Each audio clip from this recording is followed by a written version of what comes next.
Kozhikode Mananchira Vellimadukunnu road വിഭജിച്ച് മലാപ്പറമ്പ് മുതൽ വെള്ളിമാടുകുന്ന് വരെയുള്ള 3.3 കിലോമീറ്റർ റോഡ് നിർമ്മാണം സംസ്ഥാന സർക്കാർ അട്ടിമറിച്ചതിൽ പ്രതിഷേധിച്ച് വീണ്ടും സമരം.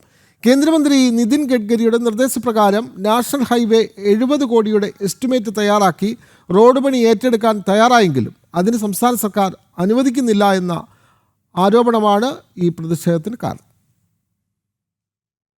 മലാപ്പറമ്പ് മുതൽ വെള്ളിമാടുകുന്ന് വരെയുള്ള പാത വികസിപ്പിക്കുന്നതിന്റെ ഭാഗമായി സംസ്ഥാന സർക്കാർ ഏറ്റെടുത്ത ഭൂമിയിൽ ദേശീയപാതയുടെ മാനദണ്ഡങ്ങൾ പ്രകാരം പാത വികസിപ്പിക്കാനാണ് ദേശീയപാത അതോറിറ്റി സംസ്ഥാന സർക്കാരിന് NOC നൽകിയത്. കേന്ദ്രാനുമതി ലഭിച്ചിട്ടും അടങ്കൽ തയ്യാറാക്കി ടെൻഡർ ചെയ്യാനുള്ള നടപടികളിലേക്ക് സംസ്ഥാന സർക്കാർ നീങ്ങാത്തതിലാണ് ജനരോക്ഷം ഉയരുന്നത്. ഇതിൽ പ്രതിഷേധിച്ചാണ് ഈ മാസം 30-ന് ജനകീയ ധർണ നടത്താൻ ആക്ഷൻ കമ്മിറ്റി തീരുമാനിച്ചത്. കേന്ദ്രമന്ത്രി നിതിൻ ഗഡ്കരിയുടെ നിർദ്ദേശപ്രകാരം നാഷണൽ ഹൈവേ 70 കോടിയുടെ എസ്റ്റിമേറ്റ് തയ്യാറാക്കി റോഡ് പണി ഏറ്റെടുക്കുവാൻ തയ്യാറായെങ്കിലും അതിന് സംസ്ഥാന സർക്കാർ അനുവദിക്കുന്നില്ലെന്നാണ് ആരോപണം. ജനം, കോഴിക്കോട്.